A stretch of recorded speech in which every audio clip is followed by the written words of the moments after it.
आप लोग तहे दिल से एफआरएस सिस्टम को स्वागत करिए। ये हो हम लोग भी चाहते हैं, लेकिन ऑप्शन के तौर पर जब तक ये 4 विकल्प नहीं देते हैं तब तक फेस स्कैन नहीं करेंगे, क्योंकि हम लोग कभी चोर साबित नहीं होंगे। जो चोर है हम उन्हीं को चोर साबित करेंगे।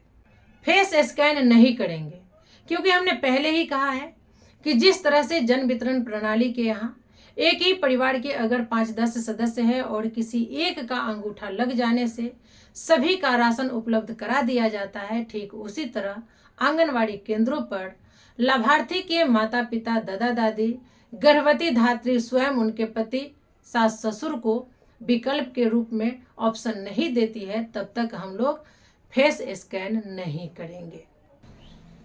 अखिल भारतीय आंगनवाड़ी कर्मचारी महासभा ने लिखा पत्र, एफआरएस सिस्टम लागू में हो बदलाव। जी नमस्कार, मैं सविता कुमारी यादव अब भारत वर्ष की तमाम आंगनवाड़ी सेविका सहायिका बहनों का आपका अपना यूट्यूब चैनल सविता कुमारी यादव में हार्दिक स्वागत करती हूँ, नंदन करती हूँ, अभिनंदन करती हूँ। बहनों, आपको बताते चले कि अखिल भारतीय आंगनवाड़ी कर्मचारी महासभा द्वारा एफआरएस सिस्टम में बदलाव हेतु 25/12/2024 को ही आईसीडीएस निदेशक महोदय को पत्र लिखा जा चुका है। साथ ही महिला एवं बाल विकास मंत्रालय भारत सरकार नई दिल्ली को प्रतिलिपि भी किया गया है।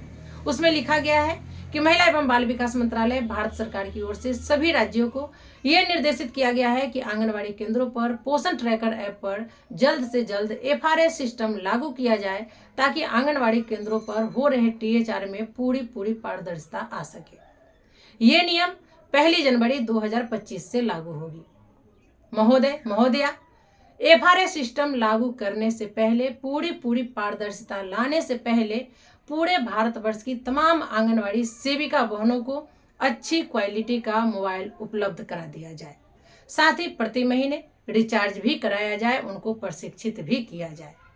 उससे पहले एफआरएस सिस्टम में बदलाव हेतु अखिल भारतीय आंगनवाड़ी कर्मचारी महासभा द्वारा आग्रहपूर्वक कुछ सुझाव दिए गए हैं, जिस पर विचार किया जाए, तभी जाकर 100% एफआरएस सिस्टम लागू होगी, अन्यथा नहीं होगी।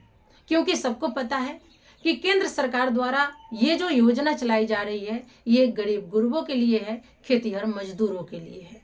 इसमें क्या क्या कठिनाइयाँ आएगी, इसको लेकर अखिल भारतीय आंगनवाड़ी कर्मचारी महासभा ने आईसीडीएस डायरेक्टर महोदय को और महिला एवं बाल विकास मंत्रालय भारत सरकार को कुछ सुझाव दिए हैं, जिस पर अभी तक कोई जवाब नहीं आया है।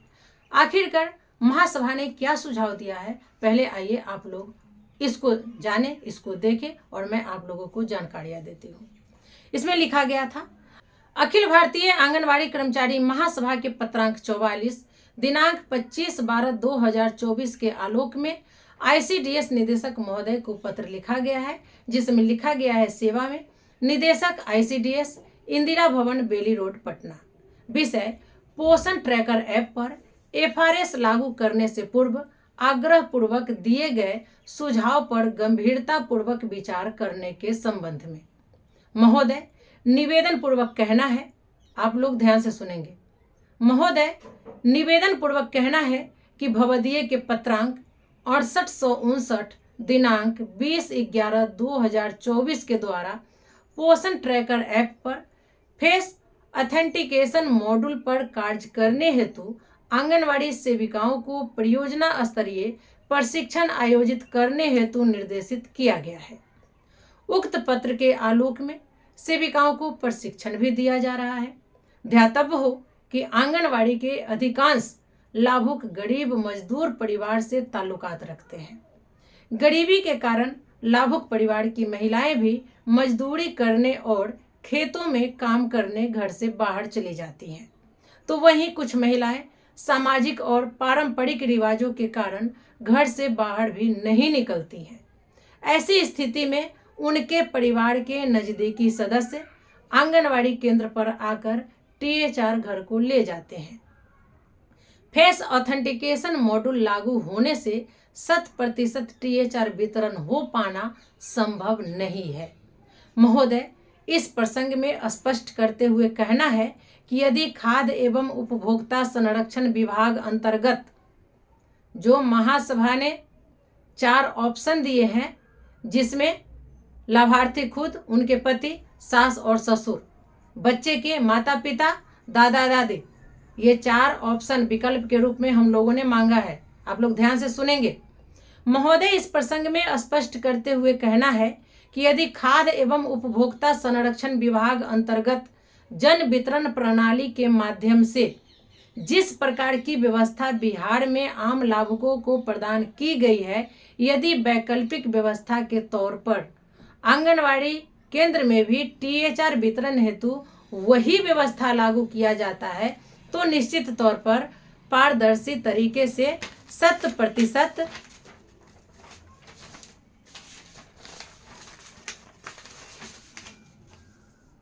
लाभुक को लाभान्वित किया जा सकता है, अन्यथा सही लाभार्थी होते हुए भी लाभ से वंचित रह जाएंगे। कृपया सेविकाओं की परेशानी और लाभुक के हित को ध्यान में रखते हुए अपने स्तर से समुचित निर्णय लेने की कृपा करें। सादर सूचनार्थ समर्पित एवं आवश्यक कार्यार्थ हेतु प्रेषित। भवदीय सविता कुमारी, प्रदेश महासचिव, अखिल भारतीय आंगनवाड़ी कर्मचारी महासभा। तो आप लोगों ने देखा, अखिल भारतीय आंगनवाड़ी कर्मचारी महासभा के द्वारा 25/12/2024 को ही एफआरएस सिस्टम लागू में बदलाव हेतु आईसीडीएस निदेशक महोदय को पत्र लिखा जा चुका है। साथ ही महिला एवं बाल विकास मंत्रालय भारत सरकार को प्रतिलिपि भी किया जा चुका है। अब आप लोग बताइए, बार बार कहते हैं कि हम लोग पोषण ट्रैकर ऐप पर जो एफआरएस सिस्टम लागू किया गया है, फेस स्कैन करें या ना करें। जब तक हमको जवाब नहीं मिलता है हम फेस स्कैन नहीं करेंगे, क्योंकि जिस तरह से इन लोगों ने पोषण ट्रैकर पर आधार के लिए कहीं कि 2 कर लो, 4 कर लो, 10 कर लो, 20 कर लो और एक दिन पूरा करवा लिया। मोबाइल नंबर सत्यापित करने के लिए 2 करो, 10 करो, 20 करो, फिर सब करवा लिया। ठीक इसी तरह ये काम भी करवाएंगी, लेकिन इस काम में आप सफल नहीं हो पाएंगे, क्योंकि जो गरीब गुरबा परिवार की महिलाएं हैं वो अपना पापी पेट को पालने के लिए खेत खलिहानों में काम करने चली जाएंगी, ईंट भट्टों पर काम करने चली जाएंगी। वो आंगनवाड़ी केंद्र पर नहीं आ पाएंगी तो वो लाभ से वंचित रह जाएंगी और इस सब का खामियाजा आपको भुगतना पड़ेगा। आपको गलत बोला जाएगा, आपको झूठ बोला जाएगा, आपको चोर साबित किया जाएगा।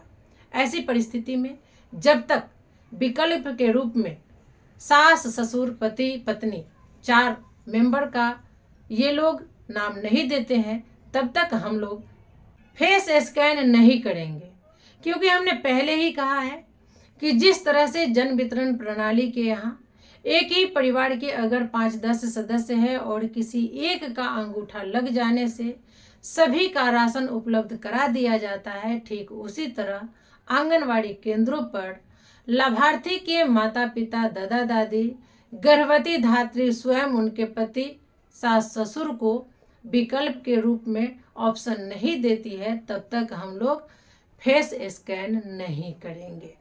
नहीं तो हम ही लोग को बार बार ये लोग चोर कहेंगे और नीचा दिखाने का काम करेंगे। तो जब तक ये विकल्प के रूप में ये लोग ऑप्शन नहीं देते हैं, आप लोग अपने अपने आंगनवाड़ी केंद्रों पर फेस स्कैन नहीं करेंगे, पूर्व की भांति ही टीएचआर वितरण करेंगे। अगर पदाधिकारी ज़्यादा दबाव देती है तो पोषाहार का बहिष्कार कर देंगे। वो पोषाहार जिससे चलवाना है चलवा ले, कोई दिक्कत नहीं है। हम लोग तो खुद चाहते हैं कि ये एफआरएस सिस्टम लागू हो।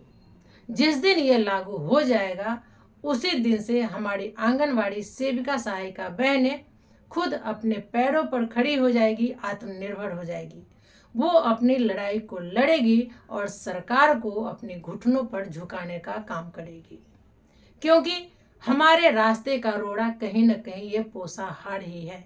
इससे आम आंगनवाड़ी सेविका सहायिका को घाटा नहीं है, बल्कि उच्च अधिकारियों का घाटा है।